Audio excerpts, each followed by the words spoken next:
परसों एक हमारे यहाँ नर्स थी जो ऑब्जर्वेशन के लिए पिछले 6 दिनों से आ रही थी। उसका नाम मुस्कान साकिब था। ऑब्जर्वेशन में नर्स आती हैं तो हम देखते हैं कि उनको कितना काम आता है, वो देखते हैं कि उनको ठीक लग रहा है कि नहीं, और फिर जब वो पास होती हैं एग्ज़ाम में तो उनको परमानेंट कर लिया जाता है। लड़की बहुत अच्छी थी, हम उसको नौकरी में परमानेंट करने वाले थे, लेकिन उसको 6 दिन ही हुए थे। 7वें दिन परसों 12 तारीख को वो सुबह ड्यूटी पे नहीं आई थी। फिर लगभग 10:30 बजे एक लड़का जिसका नाम निखिल सेन बताया उसने, वो नर्स को गोद में उठा के लाया भागते हुए हॉस्पिटल में। उसने बताया कि ये हमें छोटी पुल के पास सड़क पर मिली और वहाँ उल्टी कर रही थी और उसके मुंह से झाग आ रहा था और ऐसा उसकी बदबू से लग रहा है कि सल्फास खाया है क्या। ये उस लड़के ने बताया।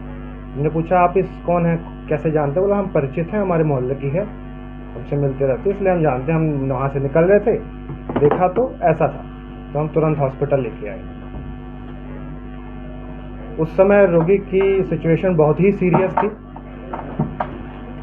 पेशेंट अनकॉन्शियस थी, बेहोश थी, उसका पल्स बीपी कुछ नहीं आ रहा था।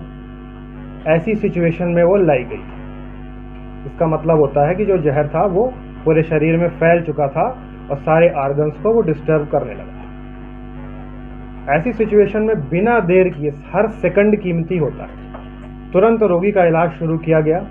कैजुअल्टी में ही सारी जीवन रक्षक दवाएं, इंट्यूबेशन, वेंटिलेटर, सीपीआर सब कुछ किया गया। लगभग 1.5-2 घंटे तक उसको आईसीयू में ट्रीटमेंट किया गया।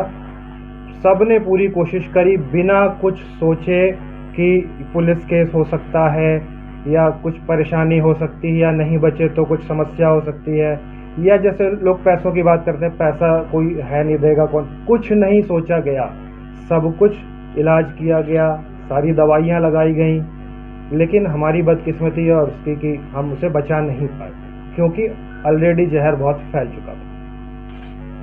साथ ही पुलिस को सूचना दी गई, उसके परिजनों को सूचना दी गई। वो लोग आए, उनको सब बताया गया कि ऐसा है। जो लड़का लेके आया था उससे भी मिलवाए, वो उनके परिजनों से परिचित था। बयान लिए, सारा वो पंचनामा किया और पुलिस चली गई। हॉस्पिटल और डॉक्टर का जो फर्ज होता है वो सारा कुछ पूरी ईमानदारी से किया गया। इसके बाद कुछ नए लोग आए। परिजनों ने तो सब देखा, ट्रीटमेंट हो रहा है क्या है सब पता उनको। फिर ये जो नए लोग आए ये कुछ इल्जाम लगाने लगे कि आप लोग शव नहीं दे रहे हैं। हमने उनको समझाया कि ये पुलिस केस है, मेडिको लीगल केस में हम शव नहीं दे सकते। वो बोले कि पैसे के लिए शव नहीं दे रहे हैं। ऐसा तो कुछ था ही नहीं, पैसे के बारे में तो सोचा ही नहीं गया था। उनको बताया गया कि हॉस्पिटल का कोई बिल आपको नहीं देना है, दवाइयाँ हैं इनका बिल उनको केवल बताया गया। दवाई भी हॉस्पिटल खरीदता, उनको केवल बताया गया, उन्होंने माना गया कि हम नहीं देंगे। हमने मान लिया ठीक है। तो वो बोले कि नहीं आप शव दीजिए। अब ये संभव नहीं है पुलिस केस में, पुलिस ही शव लेके जाती है, पोस्टमार्टम होता है। इस बात पे उन लोगों ने हंगामा किया कि आप शव नहीं दे रहे। हम उसको उनको समझाए, फिर पुलिस आई, फिर वो पुलिस शव लेके गई, उन्होंने वहाँ पोस्टमार्टम कराया। उसकी रिपोर्ट 1-2 दिन में आ जाएगी। फिर अगले दिन कुछ मीडिया क्लिप से हमें पता चलता है कि कुछ और लोग इकट्ठा होके पुलिस ऑफिस गए और वहाँ वो इल्ज़ाम लगाते हैं कि ये हॉस्पिटल की साजिश है। समझ रहे हैं? वो क्या बोलते हैं कि ये हॉस्पिटल की साजिश है, हॉस्पिटल के खिलाफ एक्शन ले, हॉस्पिटल कुछ छिपा रहा है। जबकि जिस दिन डेथ हुई उसी दिन शाम को पुलिस और परिजनों को साथ में बैठा के सारी सीसीटीवी फुटेज दिखाई गई। सीसीटीवी फुटेज में सब कुछ क्लियर दिख रहा है, वो हम आप लोग को भी दिखाएंगे।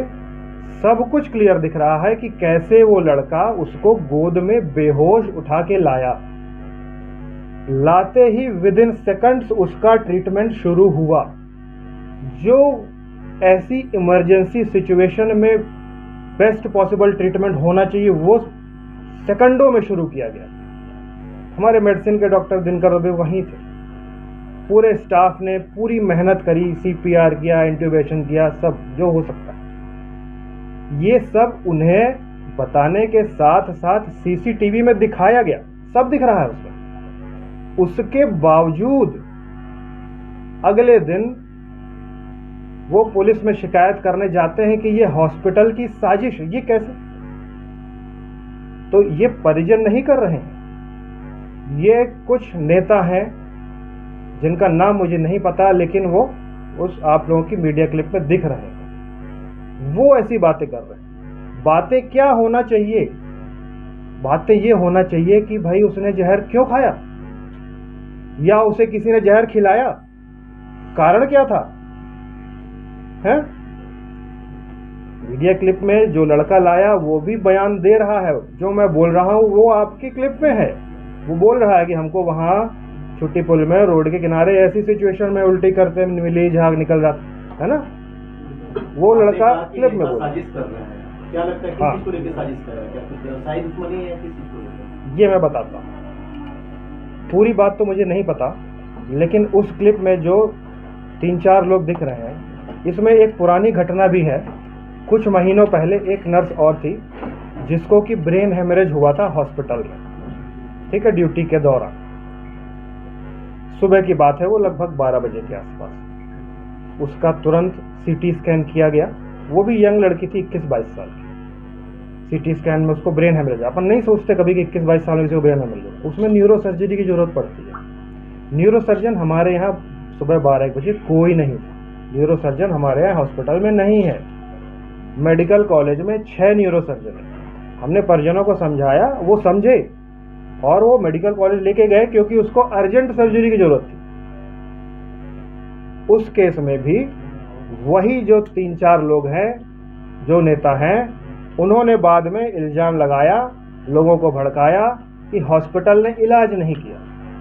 इलाज में देरी हुई इसलिए उस नर्स की तबीयत खराब हुई। अब समझिए वो क्या बता रहे हैं और क्या छिपा रहे हैं। ये सुबह की बात थी। 12-1 के बीच में उसका सीटी स्कैन हुआ। सीटी स्कैन में आता है ब्रेन हेमरेज। तुरंत ही उसको न्यूरो सर्जरी डिपार्टमेंट में शिफ्ट किया गया, जिससे कि उसका जल्दी इलाज हो। न्यूरो सर्जन था नहीं यहाँ, न्यूरो सर्जरी डिपार्टमेंट नहीं है यहाँ। वो केवल 3 घंटे के आसपास जिस समय उसको तकलीफ हुई और सीटी स्कैन हुआ। क्यों भेजा गया? कि उसकी जल्दी से सर्जरी हो जाए, उसका इलाज हो जाए। उसकी सर्जरी कब हुई? वो आज दोपहर में गई और उसकी सर्जरी अगले दिन रात को 10-11 बजे हुई।